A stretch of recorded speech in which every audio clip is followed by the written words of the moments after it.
Hi అండి, నమస్తే. నేను మీ Radhika. Welcome to Radhika's kitchen and ideas. ఈరోజు మన ఛానల్లో హెల్దీగా వెజ్ బిర్యానీ రెస్టారెంట్ స్టైల్లో చూపిస్తున్నాను అనమాట. ఇది ఎవరికైనా ఈ విధంగా చేస్తే చాలా నచ్చేస్తుంది ఫ్రెండ్స్.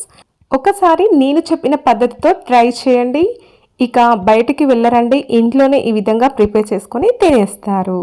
ఓకే ఫ్రెండ్స్, ఇక ఆలస్యం చేయకుండా దీనిని ఎలా ప్రిపేర్ చేసుకోవాలో చూసేద్దామా. ముందుగా ఇలా ఒక బౌల్ తీసుకొని అందులో ఒక గ్లాస్ బాసుమతి రైస్ తీసుకుంటున్నాను. ఈ ఒక గ్లాస్ బాసుమతి రైస్ని వాటర్తో నీట్గా క్లీన్ చేయండి. ఫస్ట్ ఇలా వాటర్తో నీట్గా క్లీన్ చేశాక ఇప్పుడు ఇందులో 3 గ్లాసుల వాటర్ వేసుకోండి. అంటే 1 కప్పు బాసుమతి రైస్కి 3 కప్పుల వాటర్ వేసుకుంటే సరిపోతుందన్నమాట. ఇప్పుడు దీనిపైన మూత పెట్టుకొని 30 నిమిషాల పాటు పక్కన పెట్టేసేయండి. మనం బిర్యానీ ప్రిపేర్ చేస్తాము అనే 15 మినిట్స్ బిఫోర్ ఒక బౌల్ తీసుకొని అందులో 6 నుంచి 8 గంటల వరకు నానబెట్టుకున్న పచ్చి బఠానీ వేసుకోండి. అలాగే ఇందులో ఆలు ముక్కలు, క్యారెట్ ముక్కలు, అలాగే బీన్స్ ముక్కలు, క్యాప్సికమ్ ముక్కలు వేసుకున్న తర్వాత కట్ చేసుకున్న పచ్చిమిర్చి ముక్కల్ని కూడా వేసుకోండి. ఒక రెమ్మ కరివేపాకును ఇలా చుంచుకొని వేసుకోండి. కొంచెం కొత్తిమీర, పుదీనా, అల్లం పేస్ట్ను కూడా వేసుకోండి. ఇలా వీటిని వేసాక ఇందులో ఇప్పుడు మనం పౌడర్స్ వేసుకోవాలి.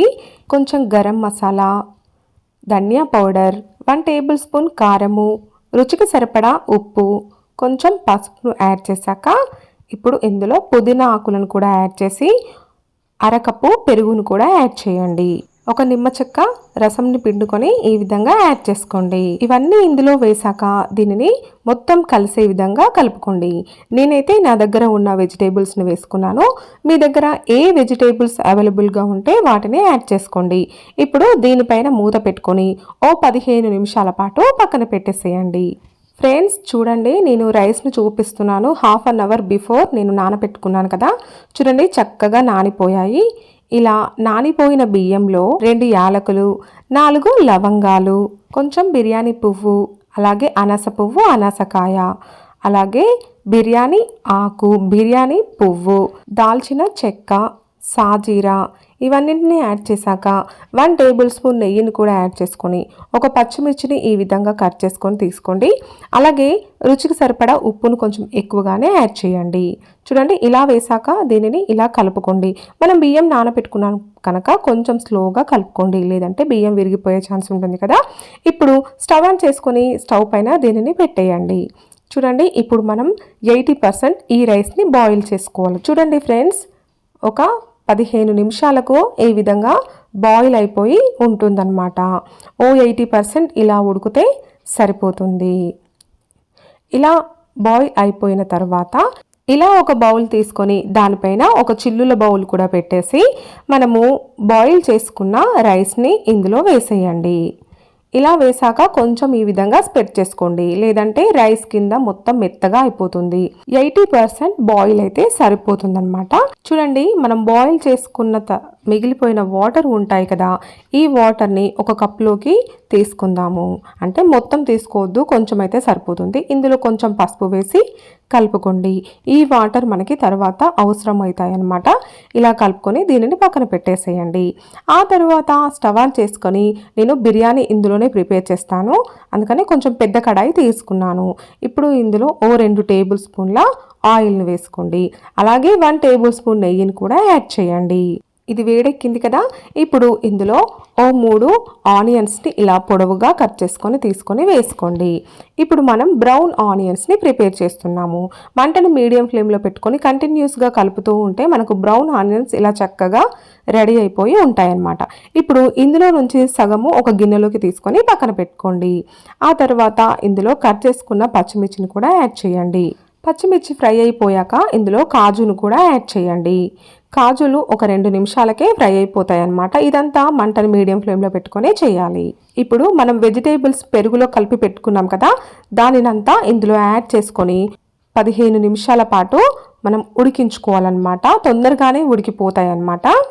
ఇలా బౌల్కి అంతా స్ప్రెడ్ చేసుకొని ఓ 15 నిమిషాల పాటు మూత పెట్టుకోండి. మంటని లో ఫ్లేమ్లో పెట్టుకొని ఓ 15 నిమిషాల తర్వాత చూపిస్తున్నాను. చూడండి ఆయిల్ పైకి వచ్చేసి ఈ విధంగా వస్తుంది. ఇప్పుడు టమాటోలను వేసుకోండి. నేను ఒక టమాటోను కట్ చేసి వేసుకుంటున్నాను. ఇప్పుడు మళ్ళీ మూత పెట్టుకొని ఓ 2 నిమిషాల పాటు బాయిల్ చేసుకోండి. ఓ 2 నిమిషాల తర్వాత చూపిస్తున్నాను. చూడండి టమాటో చక్కగా బాయిల్ అయిపోయి ఉంటుంది. ఒకసారి ఈ విధంగా కలుపుకొని ఇప్పుడు ఇందులో ఒక టీ గ్లాస్ వాటర్ని యాడ్ చేసుకోండి. ఇలా వాటర్ యాడ్ చేసుకున్న తర్వాత దీనిపైన మూత పెట్టుకొని ఓ 15 నిమిషాల పాటు బాయిల్ చేసుకోవాలి. చూడండి ఫ్రెండ్స్, ఓ 15 మినిట్స్ తర్వాత చూపిస్తున్నాను. ఇది చక్కగా బాయిల్ అయిపోయి వాటర్ అంతా డిమ్ అయిపోయి ఉంటుందన్నమాట. చూడండి ఇప్పుడు ఇందులో నుంచి ఒక ప్లేట్లోకి హాఫ్ని తీసుకుంటున్నాను. ఎందుకంటే ఫ్రెండ్స్ నేను 2 లేయర్స్ బిర్యానీ ప్రిపేర్ చేస్తున్నాను కాబట్టి ఒక ప్లేట్లోకి హాఫ్ తీసుకోమంటున్నాను. లేదు మీరు ఒక లేయరే కావాలనుకుంటే అవసరం లేదు. ఇలా ఒక ప్లేట్లోకి హాఫ్ తీసుకున్న తర్వాత మనం 80% బాయిల్ చేసుకున్న రైస్ ఉంటుంది కదా, అందులో నుంచి సగం ఇందులో యాడ్ చేయండి. ఇలా సగం యాడ్ చేశాక బౌల్కంతా ఈ విధంగా స్ప్రెడ్ చేసేయండి. ఇలా చేశాక ఇందులో మనం ఇంతకుముందు వాటర్లో కలిపి పెట్టుకున్నాం కదా పసుపుని, అందులో నుంచి సగం వాటర్ని ఈ విధంగా వేసుకోండి. ఎందుకంటే మనకు కలర్ఫుల్గా కనిపించడానికి కలర్కు బదులుగా మనం ఇలా పసుపు వేసిన వాటర్ని యాడ్ చేస్తున్నాం అనమాట. చాలా బాగుంటుంది. ఇప్పుడు ఇందులో బ్రౌన్ ఆనియన్స్ని అలాగే పుదీనా ఆకులని కొత్తిమీరను యాడ్ చేసుకోండి. ఇలా యాడ్ చేశాక ఇప్పుడు మనం సగం పక్కకు పెట్టుకున్నాం కదా వెజిటేబుల్ కర్రీని, ఇప్పుడు ఇందులో ఆ హాఫ్ని యాడ్ చేసేయండి. చూడండి ఇలా బౌల్కి అంతా స్ప్రెడ్ చేసుకున్న తర్వాత ఇంకా హాఫ్ రైస్ ఉంటుంది కదా, దానిని కూడా ఇందులో యాడ్ చేసి ఈ బౌల్కి అంతా ఈ విధంగా స్ప్రెడ్ చేసుకోండి. చూసారు కదా, ఇలా స్ప్రెడ్ చేసుకున్న తర్వాత మనం బౌల్లో ఎల్లో వాటర్ రెడీ చేసుకొని పెట్టుకున్నాం కదా, ఆ వాటర్ని ఇందులో ఈ విధంగా వేసేయండి. ఇప్పుడు ఇందులో బ్రౌన్ ఆనియన్స్, పుదీనా ఆకులు అలాగే కొత్తిమీరను కూడా యాడ్ చేసుకొని 1 టేబుల్ స్పూన్ నెయ్యిని కూడా ఈ విధంగా వేసుకొని మూత పెట్టుకొని దీనిలో నుంచి దమ్ అనేది ఆవిరి అనేది బయటకు పోకుండా ఇలా క్లోజ్ చేసేయండి. నేను దీనిపైన రోలును వెనుక సైడ్ తీసి ఇలా పెడుతున్నాను అనమాట స్లోగా. ఎందుకంటే ఇందులో నుంచి బయటకి దమ్ పోకుండా టేస్టీగా వచ్చేస్తుంది అనమాట. బిర్యానీ పర్ఫెక్ట్గా రెస్టారెంట్ స్టైల్లో ఉంటుంది. చూడండి ఫ్రెండ్స్, కరెక్ట్గా 10 మినిట్స్కి చూపిస్తున్నాను. మనకు perfect restaurant style biryani ready అయిపోయింది. ఫ్రెండ్స్, ఈ బిర్యానీ టేస్ట్ చూస్తే ఇంకా మీరు అస్సలు బయట కొనరనమాట, ఇంట్లోనే ప్రిపేర్ చేసుకొని తింటారు. చాలా బాగుంది. చూడండి ఎంత పొడి పొడిగా పర్ఫెక్ట్గా బిర్యానీ రెడీ అయిపోయిందో. ఈ వీడియో మీకు నచ్చితే లైక్ చేసి మీ ఫ్రెండ్స్ అండ్ రిలేటివ్స్తో తప్పకుండా షేర్ చేయండి. మీరు కూడా దీనిని మీ ఇంట్లో ట్రై చేసి మీకు ఎలా కుదిరిందో మీ ఫీడ్బ్యాక్ని తప్పకుండా నాకు కామెంట్ చేయండి. ఇలాంటి different recipes easy and simple వేలో పొందడానికి నా ఛానల్ని సబ్స్క్రైబ్ చేసుకోవడం మాత్రం మర్చిపోకండి. Thank you for watching. Bye.